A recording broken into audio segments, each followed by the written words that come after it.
সীমান্তে কাঁটাতারের বেড়ায় বোঝাপড়া আছে, তলবে সাড়া দিয়ে বললেন ভারতের হাইকমিশনার।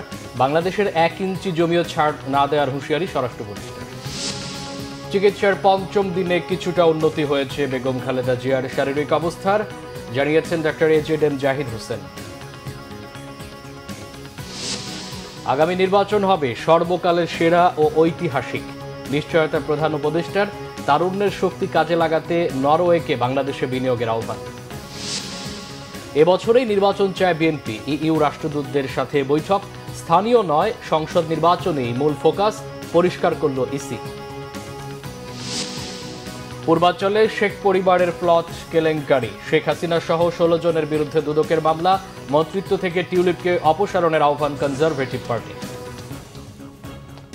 দেখছিলেন ক্রাউন সিমেন্ট সংবাদ শিরোনাম। এবারে বিস্তারিত। পররাষ্ট্র মন্ত্রণালয় এক বিজ্ঞপ্তিতে জানিয়েছে, ভারতের সীমান্ত নিরাপত্তা বাহিনী বিএসএফ এর কাঁটাতারের বেড়া নির্মাণের অননুমোদিত প্রচেষ্টা এবং এই সংক্রান্ত পদক্ষেপ সীমান্তে উত্তেজনা ও ঝামেলা সৃষ্টি করছে। কাঁটাতারের বেড়া নির্মাণ দুই দেশের বন্ধুত্বপূর্ণ সম্পর্কের চেতনাকে ক্ষুণ্ণ করছে বলেও এতে উল্লেখ করা হয়েছে।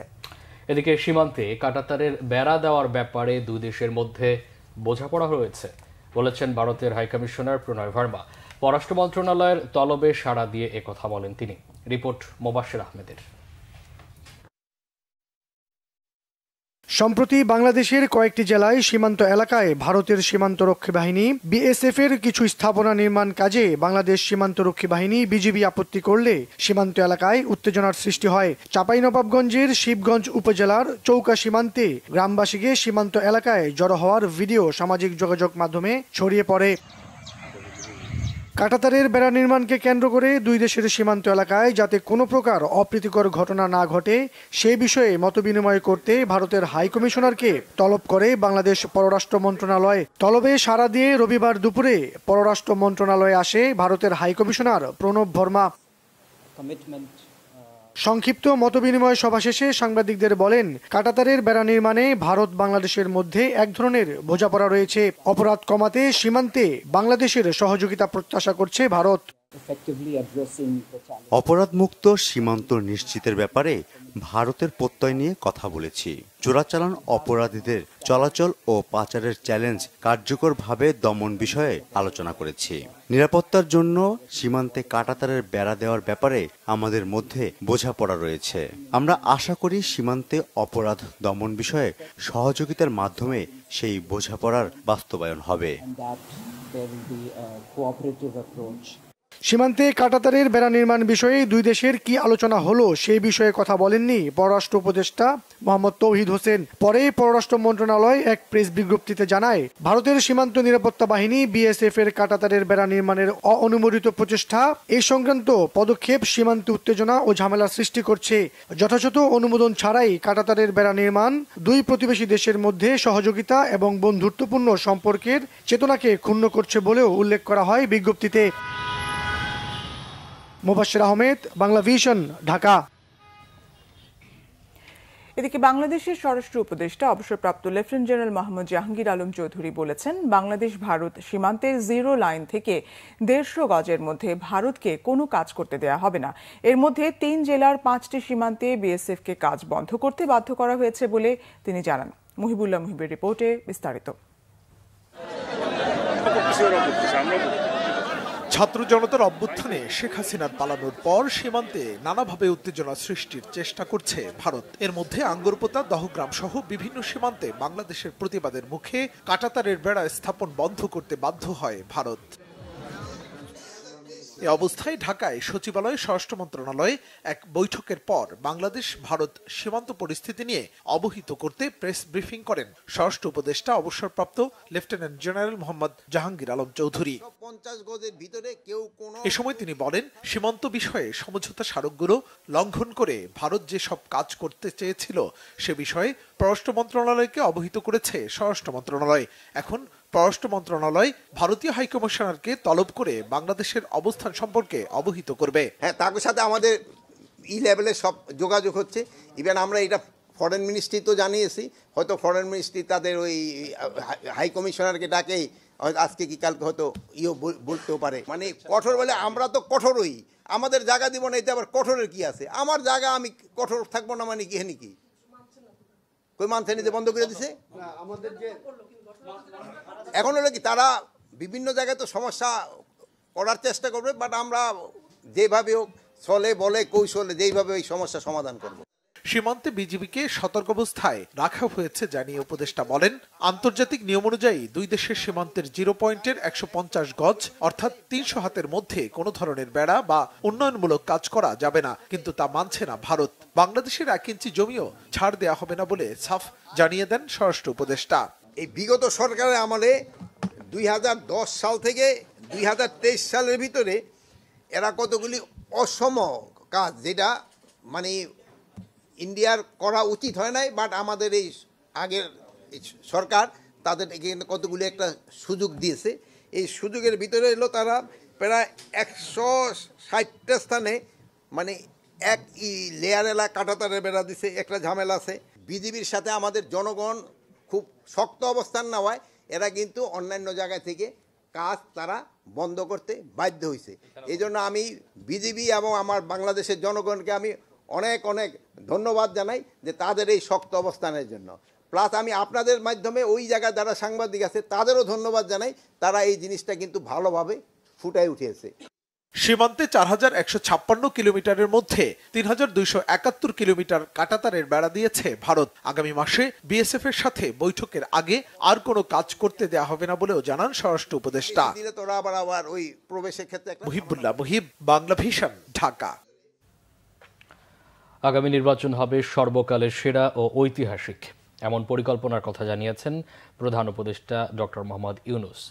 তেজগাঁও কার্যালয়ে নরওয়ের রাষ্ট্রদূত সৌজন্য সাক্ষাৎ করতে গেলে তিনি এই আশ্বাস দেন। প্রধান উপদেষ্টা বলেন, নরওয়ে তাদের পণ্যের আঞ্চলিক বিতরণ কেন্দ্র হিসেবে বাংলাদেশকে ব্যবহার করতে পারে। সেই সাথে তারুণ্যের শক্তি কাজে লাগাতে এদেশে আরও বিনিয়োগ করতে নরওয়ের প্রতি আহ্বান জানান তিনি। সৌজন্য সাক্ষাতে দেশটির রাষ্ট্রদূত বাংলাদেশের অন্তর্বর্তী সরকারের প্রতি দৃঢ় সমর্থন জানিয়ে নরওয়েজিয়ান প্রধানমন্ত্রী জোনাস গহর স্টারের একটি চিঠি হস্তান্তর করেন। মানবাধিকার রক্ষা ও পরিবেশের স্থায়িত্ব উন্নয়নে বাংলাদেশের সাথে ঘনিষ্ঠভাবে কাজ করার আগ্রহ প্রকাশ করেন দেশটির রাষ্ট্রদূত। মিয়ানমারের পরবর্তীত পরিস্থিতিতে রোহিঙ্গা সংকটে সমাধানে নরওয়ের সহায়তা কামনা করেন প্রধান উপদেষ্টা। বিএনপির স্থায়ী কমিটির সদস্য আমির খসরু মাহমুদ চৌধুরী বলেছেন, অগণতান্ত্রিক প্রক্রিয়ায় একটা দেশ বেশি দিন চলতে পারে না, এজন্য চলতি বছরের মধ্যে নির্বাচন হওয়া জরুরি। ইউরোপীয় ইউনিয়নের রাষ্ট্রদূত মাইকেল মিলারের সঙ্গে বিএনপি মহাসচিব মির্জা ফখরুল ইসলাম আলমগীরের বৈঠক শেষে এই তথ্য জানান তিনি। রিপোর্ট শুভ মাহফুজের। বিএনপির শীর্ষ নেতাদের সাথে বৈঠক করতে রবিবার বিকেল 3:30টায় বিএনপি চেয়ারপারসনের গুলশান কার্যালয়ে আসেন ইউরোপীয় ইউনিয়নের রাষ্ট্রদূত মাইকেল মিলার। প্রায় ঘণ্টাব্যাপী এই বৈঠকে বিএনপির মহাসচিব মির্জা ফখরুল ইসলাম আলমগীরের সাথে ছিলেন দলের স্থায়ী কমিটির সদস্য আব্দুল মঈন খান, আমির খসরু মাহমুদ চৌধুরী ও সাংগঠনিক সম্পাদক শামা ওবায়েদ। বৈঠকে ইউরোপীয় ইউনিয়নের সাথে বাংলাদেশের পারস্পরিক সম্পর্ক জোরদার, নির্বাচন, ব্যবসা বাণিজ্য সহ স্বার্থ সংশ্লিষ্ট নানা বিষয় নিয়ে আলোচনা হয়। বৈঠক শেষে গণমাধ্যমের সাথে কথা বলেন বিএনপির স্থায়ী কমিটির সদস্য আমির খসরু মাহমুদ চৌধুরী। তিনি জানান, নির্বাচনের রোডম্যাপ, অর্থনীতি ও সংস্কার নিয়ে আলোচনা হয়েছে। বিএনপি প্রয়োজনীয় সংস্কার শেষে নির্বাচন চায়, সেই বিষয়টি ইউরোপীয় ইউনিয়নকে অবহিত করেছে। বাংলাদেশের বর্তমান প্রেক্ষাপটে যে বিষয়গুলো গুরুত্বপূর্ণ, সবার মনে প্রশ্ন আছে এবং সেই বিষয়গুলো বিশেষভাবে আলোচিত হয়েছে। একটি হচ্ছে নির্বাচন, কবে নির্বাচন হতে যাচ্ছে, আমাদের ভাবনা কি। আরেকটা হচ্ছে বাংলাদেশের অর্থনীতি, তারপরে হচ্ছে রিফর্মস, যে সংস্কারগুলোর ব্যাপারে যে আলাপ আলোচনা হচ্ছে, সেই রিফর্মসের ব্যাপারে আমাদের ভাবনা কি। তো মূলত নির্বাচনের রোডম্যাপ, এই প্রশ্নটা নিয়ে আলোচনা হয়েছে। আবারও নির্বাচনের তাগিদ দেন আমির খসরু মাহমুদ চৌধুরী। অগণতান্ত্রিক প্রক্রিয়ায় একটি দেশ বেশি দিন চলতে পারে না, সুতরাং অগণতান্ত্রিক সরকারের রাজনৈতিক ওয়েট থাকে না, মোবিলাইজেশন প্রসেস থাকে না, জনগণের সাথে সংশ্লিষ্টতা থাকে না এবং জনগণের ফিডব্যাক পাওয়া যায় না। সুতরাং একটি গণতান্ত্রিক প্রক্রিয়ায় যত তাড়াতাড়ি ফিরে যাওয়া সম্ভব সেদিকে আমরা জোর দিয়েছি। আর সংস্কারের ব্যাপারে যেটা কথা হয়েছে, সেটা হচ্ছে যেই বিষয়ে, যে কয়টি বিষয়ে আমরা ঐক্যমতে যেতে পারবো সেগুলো ইমিডিয়েটলি করা যেতে পারে, সেগুলোর জন্য সময় নেওয়ার কোনো কারণ নাই। বিএনপি ক্ষমতায় গেলে বিপর্যস্ত অর্থনীতির উন্নয়নে উদ্যোগ গ্রহণ করা হবে বলেও জানান বিএনপির স্থায়ী কমিটির এই সদস্য। সেই বিষয়গুলো শুভ মাহফুজ, বাংলা ভিশন, ঢাকা। স্থানীয় নয়, ইসির মূল ফোকাস জাতীয় নির্বাচনে। জাতীয় নির্বাচন ব্যাহত হবে এমন সিদ্ধান্ত ইসি নেবে না বলেও জানিয়েছেন কমিশনার আবুল ফজল মোহাম্মদ সানাউল্লাহ। ইসি থেকে এনআইডি সরিয়ে নিলে তা কমিশনকে দেয়া সাংবিধানিক দায়িত্বের সাথে সাংঘর্ষিক হবে বলেও জানিয়েছেন তিনি। বলেন, এনআইডি কার্যক্রম কোনোভাবেই অন্য দপ্তরে নেওয়া যৌক্তিক হবে না। এস এম ফয়েজের রিপোর্টে বিস্তারিত। আগে সংসদ নির্বাচন না স্থানীয় সরকার নির্বাচন, এ নিয়ে চলতে থাকা বিতর্কের অবসান ঘটালো নির্বাচন কমিশন। নির্বাচন কমিশনার আবুল ফজল মোহাম্মদ সানাউল্লাহ জানান, স্থানীয় সরকার ব্যবস্থাকে পুরোপুরি ঢেলে সাজানোর প্রস্তুতি চলছে। ইউনিয়ন পরিষদ, পৌরসভা, উপজেলা পরিষদ, জেলা পরিষদ ও সিটি কর্পোরেশন সব স্তরের স্থানীয় সরকার প্রতিষ্ঠানকে একটি আইনের আওতায় আনা সহ বেশ কিছু প্রস্তাব নিয়ে ভাবছে সংস্কার কমিশন। কমিশন সভা শেষে সাংবাদিকদের প্রশ্নের জবাবে এমন মন্তব্য করেন তিনি। সামগ্রিক ফোকাস হচ্ছে জাতীয় নির্বাচন। কমিশন জাতীয় নির্বাচনের দিকে করছে এবং জাতীয় নির্বাচনের প্রস্তুতি থাকলে অপরাপর সকল প্রস্তুতি সম্পন্ন হয়ে যায়, এটা আপনারা জানেন। তবে শুধুমাত্র নির্বাচনটা নির্বাচন অনুষ্ঠান নয়, পরিবর্তিত পরিস্থিতিতে বর্তমানের বাস্তবতা হচ্ছে একটি সংস্কার কমিশন কাজ করছে, সেটার প্রস্তাব সামনে আসবে। এটাকে ধারণ করে আবার আইন এবং বিধিমালার যদি কোনো সংশোধনী করতে হয় সেটার জন্য একটা টাইম আছে। বাংলাদেশের বাস্তবতায় আমাদের ওয়েদার একটা ফ্যাক্টর। আমাদের অবস্থান হচ্ছে মূলত আমরা ওই জায়গাটাতে বলেছি যে সব নির্বাচন একসাথে করাটা সম্ভব নয়। এমন কোনো ইভেন্ট আসা ঠিক হবে না যেটা জাতীয় নির্বাচনকে আপনার ব্যাহত করে। জাতীয় পরিচয়পত্র নিবন্ধনের দায়িত্ব নির্বাচন কমিশন থেকে সরিয়ে স্বরাষ্ট্র মন্ত্রণালয়ে নিয়ে যাওয়া আইনের সঙ্গে সাংঘর্ষিক বলেও মন্তব্য করেন তিনি। এই ডাটাবেজের উপর ভিত্তি করে শুধুমাত্র প্রিন্ট করার জন্য এনআইডিটা আরেকখানে যাওয়াটার আমরা যৌক্তিক মনে করি না। দ্বিতীয়ত আমরা মনে করি আমরা ইতোমধ্যে প্রশিক্ষণ করিয়েছি, আমাদের জনবল তৈরি করেছি, আমাদের সক্ষমতা তৈরি হয়েছে মাঠ পর্যায় পর্যন্ত।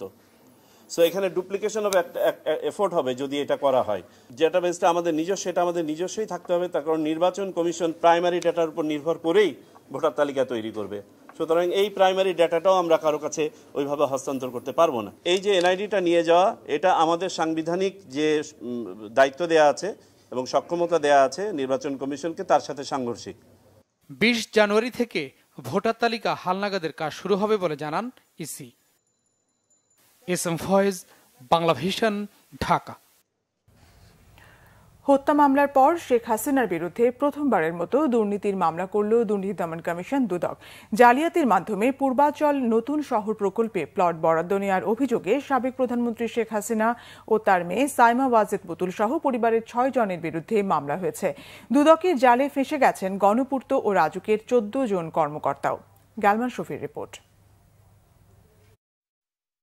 ক্ষমতার অপব্যবহার করে অনিয়ম ও দুর্নীতির মাধ্যমে পূর্বাচল নতুন শহর প্রকল্পে 10 কাঠা করে 6টি প্লট বরাদ্দ নেন সাবেক প্রধানমন্ত্রী শেখ হাসিনা ও তার পরিবারের সদস্যরা। এই অভিযোগে গেল 26 ডিসেম্বর শেখ হাসিনা ছেলে সজীব ওয়াজেদ জয়, মেয়ে সাইমা ওয়াজেদ পুতুল, ছোট বোন শেখ রেহানা, রেহানার ছেলে রেদওয়ান মুজিব সিদ্দিকী ববি এবং রেহানার মেয়ে আজমিনা সিদ্দিকীর বিরুদ্ধে অনুসন্ধানে নামে দুদক।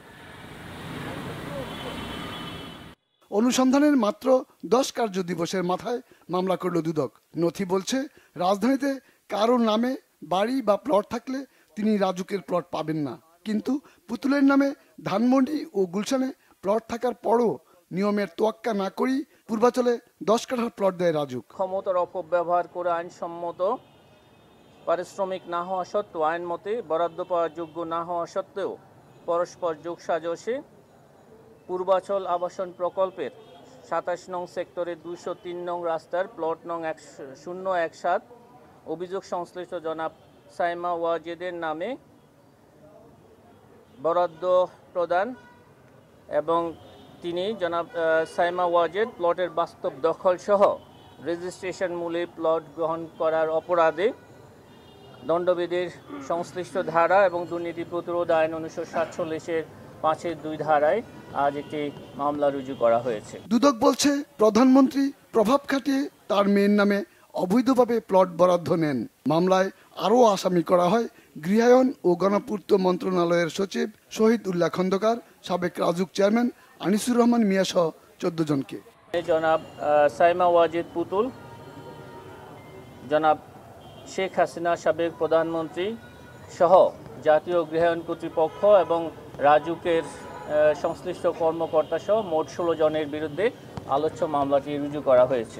নিয়ম অনুযায়ী আমাদের বিধিমালা অনুযায়ী তদন্তকারী কর্মকর্তা নিয়োগ করা হবে এবং তদন্তকারী কর্মকর্তা তদন্তকালে বাকি কাজগুলো আমাদের প্রচলিত বিধি অনুযায়ী সেগুলো সম্পন্ন করবেন। পর্যায়ক্রমে শেখ হাসিনার পরিবারের নামে পূর্বাচলে আরও 50 কাঠার প্লট বরাদ্দে অনিয়মের ঘটনায় দুদক 5টি মামলা করবে বলে জানা গেছে। গেলমান শফি, বাংলা ভিশন, ঢাকা। চিকিৎসার 5ম দিন রবিবার বিএনপি চেয়ারপারসন বেগম খালেদা জিয়ার শারীরিক অবস্থার কিছুটা উন্নতি হয়েছে জানিয়েছেন তার ব্যক্তিগত চিকিৎসক ও দলের স্থায়ী কমিটির সদস্য ডাক্তার AJM জাহিদ হোসেন। এদিকে বেগম জিয়ার অবস্থা সম্পর্কে জানতে প্রতিনিয়ত লন্ডন ক্লিনিকে ভিড় করেছেন দলীয় নেতাকর্মীরা। তাদের আশা বেগম জিয়া সম্পূর্ণ সুস্থ হয়ে দেশকে আবারও নেতৃত্ব দেবেন। লন্ডন থেকে বিস্তারিত জানাচ্ছেন মোহাম্মদ আব্দুল হান্নান। দেশ বিদেশের অনেকেরই নজর এখন মার্লিবনের দ্য লন্ডন ক্লিনিককে ঘিরে, যেখানে 5 দিন ধরে চিকিৎসারত বাংলাদেশের সাবেক প্রধানমন্ত্রী ও বিএনপির চেয়ারপারসন বেগম খালেদা জিয়া। সেখানে সকাল থেকে সন্ধ্যা পর্যন্ত ভিড় করছেন বিএনপির নেতা কর্মীরা। ম্যাডামের সাথে দেখা করার তো কোনো সুযোগ নাই, তাই বাইরে থেকেই একটু ম্যাডামের জন্য দোয়া করে গেলাম। বেগম খালেদা জিয়ার সম্পূর্ণ সুস্থতা কামনা করে দেশবাসীর কাছে দোয়াও চাইলেন সবাই। দেশবাসীর কাছে দোয়া চাই উনি যাতে তাড়াতাড়ি সুস্থ হয়ে সবার মাঝে ফেরত আসতে পারে। দোয়া চাচ্ছি, বেগম জিয়ার আশু রোগ মুক্তি কামনা করছি। এদিকে রবিবার বেগম খালেদা জিয়ার চিকিৎসার সর্বশেষ অবস্থা সম্পর্কে সাংবাদিকদের ব্রিফ করেছেন তার ব্যক্তিগত চিকিৎসক ও বিএনপির স্থায়ী কমিটির সদস্য অধ্যাপক ডাক্তার জাহিদ হোসেন ও উপদেষ্টা ডক্টর এনামুল হক চৌধুরী।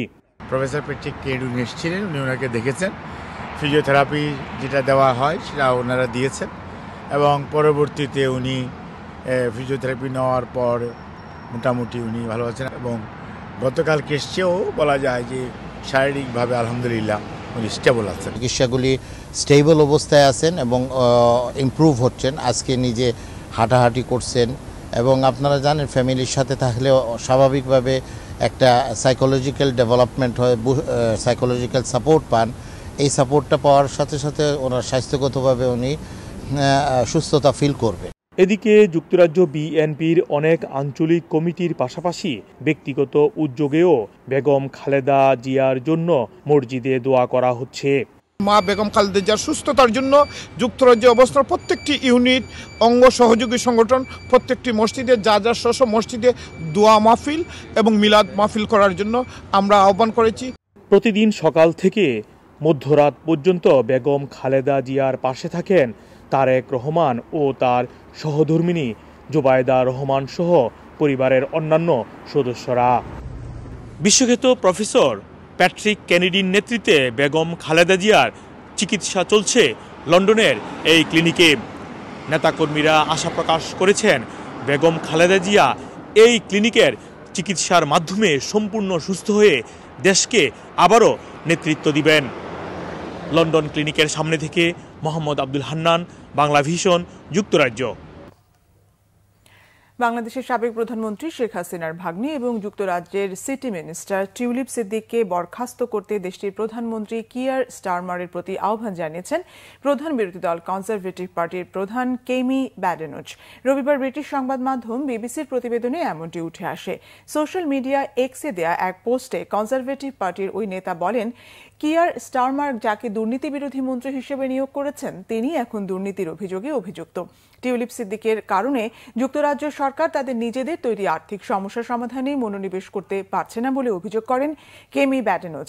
প্রধানমন্ত্রী স্টার মার্কে ইঙ্গিত করে ব্যাডেনোজ বলেন, টিউলিপ সিদ্দিককে বরখাস্ত করার সময় এসেছে। বিবিসি প্রতিবেদনে বলা হয়, টিউলিপকে নিয়ে বাংলাদেশের অন্তর্বর্তীকালীন সরকারের প্রধান উপদেষ্টা ডক্টর মোহাম্মদ ইউনূসের মন্তব্যের পরই কনজারভেটিভ পার্টির নেতা কেমি ব্যাডেনোজ এই মন্তব্য করেছেন। প্রধান উপদেষ্টা ডক্টর মোহাম্মদ ইউনূস সম্প্রতি সানডে টাইমসকে বলেছিলেন, টিউলিপ সিদ্দিককে তার খালা শেখ হাসিনার ঘনিষ্ঠদের দেয়া লন্ডনের সম্পত্তিতে বসবাসের বিষয়ে ক্ষমা চাওয়া উচিত।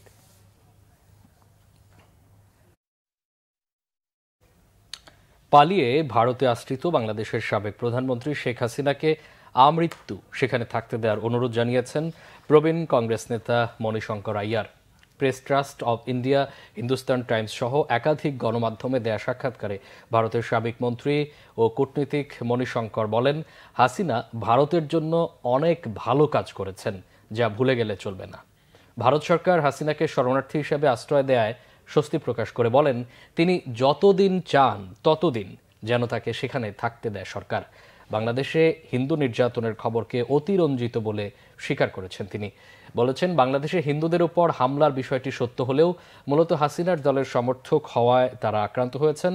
ষোড়শ এপিজে সাহিত্য উৎসবে অংশ নিয়ে শনিবার কলকাতায় গিয়ে আইয়ার এই সাক্ষাৎকার দিয়েছেন। ছাত্র জনতার অভ্যুত্থানে গত বছরের 5 অগস্ট দেশ ছেড়ে পালিয়ে ভারতে আশ্রয় নেন হাসিনা। হত্যার বিচারের জন্য তাকে ফেরত চেয়ে বাংলাদেশের চিঠি দেওয়ার পর গত সপ্তাহে হাসিনার ভিসার মেয়াদ বাড়ানোর খবর দিয়েছে ভারতের একাধিক গণমাধ্যম। বৈষম্য বিরোধী ছাত্র আন্দোলন চলাকালে রাজধানীর চানখারপুল এলাকায় গুলি করে 7 জনকে হত্যার ঘটনায় কনস্টেবল সুজনকে কারাগারে পাঠিয়েছে আন্তর্জাতিক অপরাধ ট্রাইব্যুনাল। বিচারপতি মোহাম্মদ গোলাম মুর্তুজা মজুমদারের নেতৃত্বাধীন আন্তর্জাতিক অপরাধ ট্রাইব্যুনালে রবিবার এই আদেশ দেন। সকালে কনস্টেবল সুজনকে ট্রাইব্যুনালে হাজির করা হয়। মানবতা বিরোধী অপরাধের মামলায় এপিবিএন এর কনস্টেবল সুজনের বিরুদ্ধে গত 1 জানুয়ারি গ্রেফতারি পরোয়ানা জারি করে ট্রাইব্যুনাল। 23 ফেব্রুয়ারি মামলার তদন্ত প্রতিবেদন দেওয়ার তারিখও ঠিক করেছে ট্রাইব্যুনাল। আইএমএফ এর চাপে নয়, অর্থনীতিকে শক্তিশালী ও মূল্যস্ফীতি কমাতে সরকার ভ্যাট বাড়িয়েছে, এমন তথ্য জানিয়েছেন প্রধান উপদেষ্টার প্রেস সচিব শফিকুল আলম। তিনি দাবি করেন, বর্ধিত ভ্যাট আরোপে জনজীবনে বড় ধরনের প্রভাব ফেলবে না। সন্ধ্যায় ফরেন সার্ভিস একাডেমিতে ব্রিফিংয়ে প্রেস সচিব জানান, গত 5 মাসে লক্ষ্যমাত্রার চেয়ে 42,000 কোটি টাকা কম রাজস্ব আদায় হয়েছে। ট্যাক্স জিডিপির অনুপাতও নিম্নমুখী। এমন বাস্তবতায় বর্ধিত ভ্যাট আরোপে বাধ্য হয়েছে সরকার। আদায় করা অর্থ মানুষের উন্নয়নেই ব্যয় হবে বলে জানান প্রধান উপদেষ্টার প্রেস সচিব। শিল্পে গ্যাসের দাম বাড়ানোর ফলে আন্তর্জাতিক পর্যায়ে কারখানাগুলোর প্রতিযোগিতা বাড়বে বলেও আশা করেন তিনি। বাংলাদেশের গ্রোথের জন্য, বাংলাদেশের মানুষের ওয়েলবিং এর জন্য বাংলাদেশের ট্যাক্স জিডিপি রেশিওটা একটা জায়গায় আমাদেরকে নিতেই হবে। সেই পরিপ্রেক্ষিতেই কিছু ভ্যাট ইম্পোজ করা হয়েছে। এবং এই আরেকটা জিনিস হচ্ছে যে ভ্যাটের অনেক ভ্যারিং রেট ছিল, কিছু কিছু ক্ষেত্রে 3%, কিছু কিছু ক্ষেত্রে আর একটু বেশি। পুরোটাকে আমরাও চাচ্ছি যে একটা সিম্পলিফাই 15%-এ আনতে, যাতে এতে যেটা হয় যে এক ধরনের সিম্পলিফিকেশন হয়। সিম্পলিফিকেশন হলে যেটা লাভ হয় সেটা হচ্ছে যে এখানে লিকেজটা কমে আসে। আমরা আইএফএম এর কথাটাই কেন নিব, তারাও তো বুঝছে যে কি কাজটা করতে হবে। আমাদের ম্যাক্রো ইকোনমিক স্ট্যাবিলিটিটা খুবই দরকার। এদিকে বাংলাদেশ ব্যাংকের governor doctor Ahsan H Mansur জানিয়েছেন, বিনিয়োগের সম্ভাবনা থাকা সত্ত্বেও কর্পোরেট ট্যাক্স বেশি থাকায় বিনিয়োগ বাড়ছে না। বলেন, রাজস্ব আহরণের দিকে নজর দিলেও কর বিভাগের নীতি প্রণয়নে অদূরদর্শিতা রয়েছে। রাজধানীর হাতিরঝিলে পুলিশ প্লাজায় MCCI আয়োজিত অনুষ্ঠানে একথা বলেন তিনি। The taxes on the telecom sector is the highest in the world in Bangladesh. And any country which has overtaxed has seen slow decline in the rate of investment in the sector. Because return is less. It's pure and simple economy. But our tax department and sometimes government is very myopic. They think that if I increase it by so much, I get so much money, so let's put that in our pocket. It's easy, but you are killing the golden goose. So we need to think about it at a broader level. It is just not right way of taxing, and by maintaining the current tax rates like 58 to 60%, it's increased further in the last a week ago. It was used to be 58%, now probably it's cost 60%. with that kind of high tax incidence, I don't think there will be much investment in the sector by the operators, which will increase the speed and the quality of drop curves and all those problems are resulting from lack of adequate investment. অবশেষে চালু হতে যাচ্ছে বগুড়া বিমানবন্দর। এয়ারপোর্টটির বর্তমান অবস্থা পরিদর্শনে গিয়ে নতুন করে সেই সুখবর দিলেন বিমান বাহিনী প্রধান air chief marshal Hasan Mahmud Khan. অর্থ বরাদ্দ পেলে 1 বছরের মধ্যেই বগুড়া বিমানবন্দরে বাণিজ্যিকভাবে উড়োজাহাজ চলাচল শুরু করা সম্ভব বলে জানান তিনি।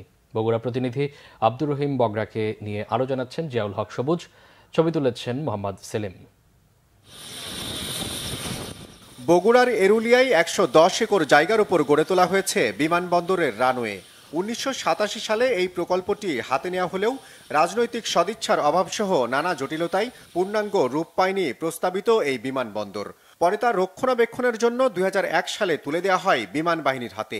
তখন থেকে পাইলট প্রশিক্ষণের কেন্দ্র হিসেবেই ব্যবহৃত হয়ে আসছে এই এয়ারফিল্ড। রবিবার বিমানবন্দরের সক্ষমতা যাচাই করতে সেখানে যান বিমান বাহিনী প্রধান air chief marshal Hasan Mahmud Khan. 4700 foot দৈর্ঘ্যের রানওয়েকে বিমান ওঠানামার উপযোগী করতে 6000 ফুটে উন্নীত করা সহ 4 ধাপের পরিকল্পনা তুলে ধরেন তিনি। বিমান বাংলাদেশ এয়ারলাইন্স এবং অন্যান্য এয়ারলাইন্স যেগুলি আছে প্রাইভেট এয়ারলাইন্স, তাদের যে বিমান আছে তারা যদি অপারেট করতে হয় তাদের যে বিমান আছে এই লেন্থে হবে না, সো রানওয়ে বৃদ্ধি করতে হবে। সেই জন্য আমরা অনেকবার বোর্ড করেছি, অনেকবার প্রস্তাব দিয়েছি, কিন্তু তখনকার সরকারের এটা প্রায়োরিটিতে ছিল না। এখন আমরা এটাকে আবার প্রায়োরিটি দিচ্ছি। ফুল অপারেশন করতে হলে এই রানওয়েটাকে অবশ্যই দৈর্ঘ্য বৃদ্ধি করতে হবে, মিনিমাম 1.5 থেকে 2000 ফিট। এবং সেই জন্য এই পাশে মানে রানওয়ের পূর্ব দিকে রাস্তা ওদিকে সম্ভব না, একমাত্র পশ্চিম দিকে এই দিকে একটু যেতে পারি। এখানে একটা গ্রাম আছে, এই গ্রামে আমি জানি খুব কম মানুষ থাকে, তাদেরকে আমরা রিহ্যাবিলিটেট করতে পারবো। রানওয়ের সম্প্রসারণ সহ আনুষঙ্গিক উন্নয়নে প্রয়োজনীয় অর্থ বরাদ্দ পেলে কম সময়ের মধ্যেই বিমানবন্দরটিতে বাণিজ্যিক সেবা চালু করা সম্ভব বলে জানান বিমান বাহিনী প্রধান। বর্তমান যেখানে আছে এর থেকে সেকেন্ড ধাপ করলে মোটামুটি ছোট বিমান আসতে পারবে, সেটা হচ্ছে 6500 ফিট রানওয়ে। কিন্তু এটাকে যদি আমরা বড় বিমান বা 737 লেভেলের আনতে চাই তাহলে 8000 ফিট রানওয়ে লাগবে, এবং আরও বড় আনলে 10000 ফিট রানওয়ে লাগবে। সো ওইগুলি পরবর্তীতে কথা। 6000 ফিট রানওয়ে করতে আমরা যদি ফান্ডিং এবং সরকারের অনুমোদন পাই তাহলে ইনশাল্লাহ এটা 1 থেকে 1.5 বছরের মধ্যেও করা সম্ভব। তিনি জানান কম তেল ও অর্ধেক যাত্রী নিয়েই বর্তমান রানওয়েতেই বিমান ওঠানামা সম্ভব। উদ্যোগটি সফল হলে শিগগিরই এয়ারফিল্ডটি দেশের 9ম বিমানবন্দরের তালিকায় নাম লেখাবে। অযত্ন, অবহেলা এবং রাজনৈতিক প্রতিহিংসার কারণে প্রকল্পের প্রাথমিক কাজ শেষ হওয়ার 24 বছর পরও চালু হয়নি বগুড়া বিমানবন্দর। ওড়ানো যায়নি বাণিজ্যিক কোনো বিমানও। অথচ এই বিমানবন্দরটি চালু হলে একদিকে কর্মসংস্থান যেমন বাড়বে, তেমনিভাবে বগুড়া সহ আশপাশের জেলাগুলোর অর্থনৈতিক সমৃদ্ধিও ঘটবে ব্যাপকভাবে, প্রসার হবে পর্যটনেরও। জিয়াউল হক সবুজ, বাংলা ভিশন, বগুড়া। ঢাকার বায়ু দূষণ বন্ধে সরকারকে 7 দিনের মধ্যে ব্যবস্থা নেওয়ার নির্দেশ দিয়েছে হাইকোর্ট। রবিবার বিচারপতি ফারাহ মাহবুব ও দেবাশিস রায় চৌধুরীর হাইকোর্ট বেঞ্চ এই নির্দেশ দেয়। এদিকে রাতারাতি বায়ু দূষণ রোধ সম্ভব নয় বলে সাফ জানিয়েছেন পরিবেশ উপদেষ্টা সৈয়দা রিজওয়ানা হাসান। বায়ু দূষণ রোধে সকালে মার্কিন দূতাবাসে আয়োজিত এক আলোচনা সভায় এই কথা বলেন তিনি। বিস্তারিত ফজলে রাব্বির প্রতিবেদনে। শীতের আগমনের সঙ্গে সঙ্গে রুক্ষ হয়ে ওঠে বাংলাদেশে বায়ু দূষণের মাত্রা। রাজধানী ঢাকা বারবার উঠে আসে দূষিত নগরের তালিকার শীর্ষে। এ ধারাবাহিকতায় এবার বায়ু দূষণ বন্ধে আগামী 7 দিনের মধ্যে কার্যকর পদক্ষেপ নেওয়ার নির্দেশ আদালতের। সেই সাথে 9 দফা বাস্তবায়ন করে 26 জানুয়ারির মধ্যে আদালতে প্রতিবেদন দেওয়ারও নির্দেশ দিয়েছে হাইকোর্ট। আমরা মিডিয়া রিপোর্ট 2টা সংযুক্ত করেছি, সেখানে বলা হয়েছে যে এই ঢাকা শহরে 1 নম্বর ঢাকা শহরের যে পরিস্থিতি সেখানে আপনার সমস্ত বর্ণনাগুলো আছে, কোনো পদক্ষেপ নাই এবং আমরা 1 নম্বরে উঠে গেছি। কার্যকর হলে তো আপনারা দেখতেন যে 1 নম্বরে নাই আমরা, তাই না? কার্যকর হলে তো যখন এর আগে পদক্ষেপ নিয়েছিল আমরা কিন্তু 10-12তে চলে গিয়েছিলাম। অতএব এখন 1 নম্বরের অর্থই হলো যে কোনো কার্যকরী ব্যবস্থা নাই। এদিকে রাজধানীতে এক অনুষ্ঠানে পরিবেশ উপদেষ্টা সৈয়দা রিজওয়ানা হাসান বলেন, রাতারাতি বায়ু দূষণ রোধ করা সম্ভব নয়, তবে অন্তর্বর্তী সরকার দূষণ রোধে কাজ করছে। Please don't go outside. Please wear mask. I am told you are giving us sermons. You're not solving the problem. Whoever has the capacity to solve it tomorrow, please come. I'm willing to step down, take over the responsibility and solve it. You will not be able to do it. Why do you then, create obstacles from people taking their precautions? সবাই দীর্ঘদিন ধরে পড়ে থাকা ফিটনেসবিহীন বাস চলাচলের সমালোচনা করেন এই উপদেষ্টা। মে মাসের মধ্যে সড়ক থেকে এসব বাস সরাতে বিআরটি এর প্রতি আহ্বান জানান তিনি। ফজলে রাব্বি, বাংলা ভিশন, ঢাকা। আরো কিছু খবর নিয়ে দেখুন ডেস্ক রিপোর্ট। মুন্সিগঞ্জে বিএনপির ভারপ্রাপ্ত চেয়ারম্যান তারেক রহমানের পক্ষ থেকে শীতার্তদের মাঝে কম্বল বিতরণ করা হয়েছে। লৌহজং উপজেলা বিএনপির কার্যালয়ের সামনে তেউটিয়া ইউনিয়ন বিএনপির আহ্বায়ক সাগর হোসেন ব্যাপারীর সভাপতিত্বে এতে প্রধান অতিথি ছিলেন বিএনপির যুগ্ম মহাসচিব অ্যাডভোকেট আব্দুস সালাম আজাদ। খুলনা মহানগরীর খালিশপুর থানা এলাকার 14 নম্বর ওয়ার্ডে অসহায় ও দুস্থ পরিবারকে শীতবস্ত্র দিয়েছে বিএনপি। দলের কেন্দ্রীয় ছাত্র বিষয়ক সম্পাদক রকিবুল ইসলাম বকুল তাদের হাতে শীতবস্ত্র তুলে দেন। এ সময় তিনি বলেন, জনগণের আশা আকাঙ্ক্ষা পূরণে অন্তর্বর্তীকালীন সরকার শিগগিরই নির্বাচনের তারিখ ঘোষণা করবে, যার মধ্য দিয়ে ভোটাররা তাদের পছন্দের প্রার্থীকে বেছে নিতে পারবেন। মহানগর বিএনপির সদস্য সচিব শফিকুল আলম তুহিন সহ দলের স্থানীয় নেতারা উপস্থিত ছিলেন এ সময়। রাষ্ট্র কাঠামো মেরামতের 31 দফা ও জনসম্পৃক্তির বিষয়ে রাজধানীর ভাসানটেকে কর্মশালা হয়েছে থানা বিএনপির উদ্যোগে। এতে প্রধান অতিথি ছিলেন জাতীয় নির্বাহী কমিটির ক্রীড়া বিষয়ক সম্পাদক, ঢাকা মহানগর উত্তর বিএনপির আহ্বায়ক আমিনুল হক। বিশেষ অতিথি ছিলেন বিএনপির ভারপ্রাপ্ত চেয়ারম্যান তারেক রহমানের উপদেষ্টা ডক্টর মাহদি আমিন ও ঢাকা মহানগর উত্তর বিএনপির সদস্য সচিব হাজি মোস্তফা জামান। চাকমা সম্প্রদায়ের সমাবেশ হয়েছে খাগড়াছড়ি টাউন হলের সামনে। এতে প্রধান অতিথি ছিলেন জেলা বিএনপির সভাপতি ওয়াদুদ ভুইয়া। বলেন, শেখ মুজিবুর রহমানের ভুল সিদ্ধান্তে পাহাড়িরা অস্ত্র হাতে তুলে নিতে বাধ্য হয়েছে। একই অনুষ্ঠানে চাকমা সম্প্রদায়ের নেতারা অভিযোগ করেন, আওয়ামী লীগ পাহাড়ে বিভেদ সংঘাত সৃষ্টি করেছে। আওয়ামী লীগ কখনো পাহাড়িদের বন্ধু ছিল না, বরং পাহাড়িদের দাবার গুটি হিসেবে ব্যবহার করে নিজেদের আখের গুছিয়েছে। নীলফামারীতে আওয়ামী দোসর সাইফুল ইসলাম মুকুল সহ সাবেক এমপি গোলাম মোস্তফা গংদের গ্রেফতারের দাবিতে বিক্ষোভ সমাবেশ করেছে জলঢাকা উপজেলা বিএনপি। উপজেলা বিএনপির আয়োজনে একটি বিক্ষোভ মিছিল শহর ঘুরে জলঢাকা 0 পয়েন্টে বিক্ষোভ সমাবেশ করে। এ সময় বক্তব্য রাখেন জলঢাকা উপজেলা বিএনপির সাধারণ সম্পাদক মইনুল হোসেন সহ অনেকে। রাজবাড়ীর বিদায়ী জেলা প্রশাসককে সংবর্ধনা জানিয়েছে জেলার বিভিন্ন রাজনৈতিক সামাজিক সংগঠন ও গণ্যমান্য ব্যক্তিরা। জেলা বিএনপি, সদর উপজেলা বিএনপি, জেলা স্বেচ্ছাসেবক দল, মুক্তিযোদ্ধা সহ নানা পেশার মানুষ তাকে বিদায় সংবর্ধনা জানায়।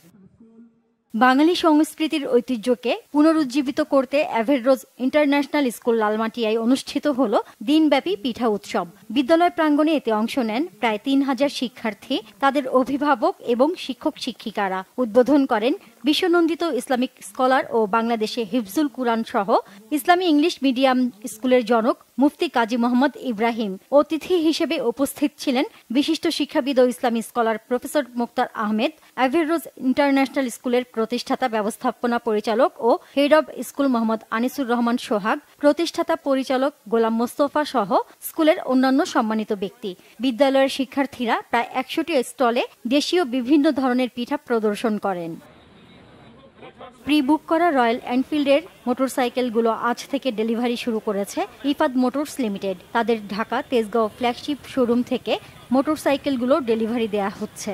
এছাড়াও চলতি বছরের জানুয়ারির মধ্যেই বাংলাদেশের বিভিন্ন প্রান্তে রয়্যাল এনফিল্ড তাদের 9টি এক্সক্লুসিভ ডিলার শোরুম চালু করবে এবং এই শোরুমগুলো থেকেও মোটরসাইকেলের ডেলিভারি শুরুর পাশাপাশি ফেব্রুয়ারি থেকে সারা দেশে আরও এক্সক্লুসিভ ডিলার পয়েন্ট উদ্বোধন করা হবে বলেও জানায় কর্তৃপক্ষ। গেল বছরের 22 অক্টোবর লঞ্চিংয়ের একদিন পর থেকেই রয়্যাল এনফিল্ড তাদের আইকনিক মোটরসাইকেলগুলোর প্রি বুকিং নেওয়া শুরু করে। Friends premier league FPL season 4 এর ফাইনাল খেলা অনুষ্ঠিত হয়েছে। রাজধানীর মোহাম্মদপুরে স্থানীয় একটি মাঠে ফাইনাল খেলায় নোয়াখালী কিংসকে হারিয়ে চ্যাম্পিয়ন হয়েছে রাজশাহী চ্যালেঞ্জার্স। এই টুর্নামেন্টে 12টি দল অংশ নেয়। প্রধান অতিথি ছিলেন জাতীয় ক্রিকেট দলের সাবেক অধিনায়ক খালেদ মাসুদ পাইলট। বিজয়ী রাজশাহী চ্যালেঞ্জার্সের সদস্যদের হাতে চ্যাম্পিয়ন ট্রফি তুলে দেন প্রধান অতিথি। টুর্নামেন্টের আয়োজন করে 95-97 friends sports club. Bangla vision news desk. চাঁদাবাজি ঠেকাতে রাজনৈতিক দলগুলোর সহায়তা নেওয়ার পরামর্শ উপদেষ্টা আসিফ মাহমুদের। রাজধানীর মাল্টিপ্ল্যান সেন্টারে দুই ব্যবসায়ীকে প্রকাশ্যে কোপানোর ঘটনায় ব্যবসায়ীদের সঙ্গে মাল্টিপ্ল্যান মার্কেটে বৈঠক করেছেন শ্রম উপদেষ্টা আসিফ মাহমুদ। বৈঠক শেষে এই ঘটনায় ক্ষোভ জানান তিনি। অপরাধীদের কঠোর হাতে দমনের আশ্বাসও দেন তিনি। ব্যবসায়ীরা অভিযোগ করেন, রাজধানীতে দুই ব্যবসায়ীকে প্রকাশ্যে কোপানোর ঘটনায় শীর্ষ সন্ত্রাসী ইমনের সম্পৃক্ততা রয়েছে। মার্কেটে চাঁদাবাজির কারণে বিগত কমিটির লোকরা সন্ত্রাসী দিয়ে ভয় দেখাচ্ছে। আওয়ামী লীগ সমর্থিত ব্যবসায়ী তৌফিক এহসান মাল্টিপ্ল্যান মার্কেটের পার্কিংয়ে অবৈধভাবে দোকান বসিয়েছিল, যা 5 অগস্টের পর ভেঙে দেন নতুন কমিটি। সেই সঙ্গে দোকানের সার্ভিস চার্জের নামে অতিরিক্ত টাকা নেওয়া বন্ধ করে। পুলিশ নিরাপত্তা জোরদার করলেও আতঙ্কে দিন কাটছে মাল্টিপ্ল্যান সেন্টারের ব্যবসায়ীদের।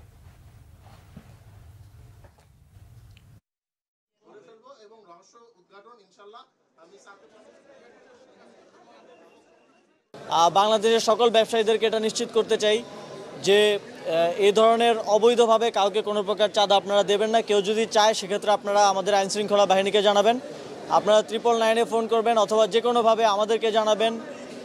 এছাড়াও সারা দেশে আপনারা জানেন এখন রাজনৈতিক দলগুলো চাঁদাবাজির বিরুদ্ধে অবস্থান নিচ্ছেন, আপনারা তাদের নেতৃবৃন্দকে জানাতে পারেন। এছাড়াও ছাত্ররা আছে, তাদেরকে জানাতে পারেন।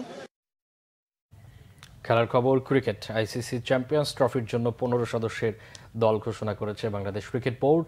বোলিংয়ে নিষিদ্ধ অলরাউন্ডার সাকিব আল হাসান সুযোগ পাননি, লিটন দাসকেও নেওয়া হয়নি। দলে নতুন চমক ব্যাটসম্যান পারভেজ হোসেন ইমন সুযোগ পেয়েছেন। পেসার নাহিদ রানা। তামিমকে মিস করবে বিসিবি বলেছেন প্রধান নির্বাচক গাজী আশরাফ হোসেন লিপু। ফর্মহীনতার চড়া মূল্য দিতে হলো লিটনকে। চ্যাম্পিয়ন্স ট্রফির বাংলাদেশি স্কোয়াডে ঠাঁই হয়নি এই অভিজ্ঞ ব্যাটসম্যানের। লিটন বাদ পড়ায় দলে জায়গা ধরে রেখেছেন ওয়ানডে অভিষেকের অপেক্ষায় থাকা পারভেজ হাসান ইমন। স্কোয়াডে জায়গা পাননি সাম্প্রতিক সময়ে ধারাবাহিক পারফর্ম করে যাওয়া পেসার হাসান মাহমুদও। 15 জনের দলে পেসার 4 জন। গত কিছুদিনে গতির ঝড় তুলে সাড়া ফেলে দেয়া নাহিদ রানা প্রথমবার পা রাখবেন আইসিসি টুর্নামেন্টে। পারিবারিক কারণে সবশেষ সিরিজে না থাকা পেসার মুস্তাফিজুর রহমান সঙ্গী হবেন তাসকিন আহমেদের। বোলিংয়ে নিষিদ্ধ থাকা সাকিব আল হাসান অনুমিতভাবেই জায়গা হারিয়েছেন। সবশেষ সিরিজে চোটের কারণে না থাকা অধিনায়ক নাজমুল হোসেন শান্ত, মুশফিকুর রহিম ও তাওহিদ হৃদয়ের ফেরা নিশ্চিতই ছিল। চোটের কারণে চলতি বিপিএলে এখনো খেলতে না পারা সৌম্য সরকারও আছেন। এটা কিন্তু অস্বীকার করলে হবে না বেশ কিছুদিন ধরে। তো সেক্ষেত্রে নিশ্চিতভাবে একটা আউট অফ ফর্ম ব্যাটসম্যানকে ক্যারি করাটা আমরা যৌক্তিক মনে করিনি। সাকিবের ব্যাপারটা ভিন্ন। সাকিব একটা তার অ্যাকশন নিয়ে একটা ঝামেলায় ছিলেন। এটা অত্যন্ত প্রশংসনীয় একটা অ্যাচিভমেন্ট হবে যদি আমরা রিয়েলি এই উত্তীর্ণ হয়ে পরবর্তী পর্যায়ে যেতে পারি এই প্রাথমিক পর্যায় থেকে। But is huge challenging. But ওই চ্যালেঞ্জ নেওয়ার মতো একটা পর্যায়ে বাংলাদেশ ওয়ানডে দলটা আছে, সেটা বলেও আমি বিশ্বাস রাখি। সংবাদ শেষ করব ক্রাউন 7 শিরোনামগুলো আরেকবার জানিয়ে। সীমান্তে কাঁটাতারের বেড়ায় বোঝাপড়া আছে। তলবে সাড়া দিয়ে বললেন ভারতের হাইকমিশনার, বাংলাদেশের 1 ইঞ্চি জমিও ছাড় না দেওয়ার হুঁশিয়ারি স্বরাষ্ট্র উপদেষ্টার। চিকিৎসার 5ম দিনে কিছুটা উন্নতি হয়েছে বেগম খালেদা জিয়ার শারীরিক অবস্থা, জানিয়েছেন ডাক্তার AZM জাহিদ হোসেন। আগামী নির্বাচন হবে সর্বকালের সেরা ও ঐতিহাসিক, নিশ্চয়তা প্রধান উপদেষ্টার। তারুণ্যের শক্তি কাজে লাগাতে নরওয়েকে বাংলাদেশে বিনিয়োগের আহ্বান। এবছরেই নির্বাচন চায় বিএনপি। ইইউ রাষ্ট্রদূতের সাথে বৈঠক স্থানীয় নয়, সংসদ নির্বাচনেই মূল ফোকাস, পরিষ্কার করল ইসি। পূর্বাচলে শেখ পরিবারের প্লট কেলেঙ্কারি, শেখ হাসিনা সহ 16 জনের বিরুদ্ধে দুদকের মামলা। মন্ত্রিত্ব থেকে টিউলিপকে অপসারণের আহ্বান কনজারভেটিভ পার্টির। এ ছিল এখনকার মতো। পরের সংবাদ রাত 1টায় দেখার আমন্ত্রণ রইল।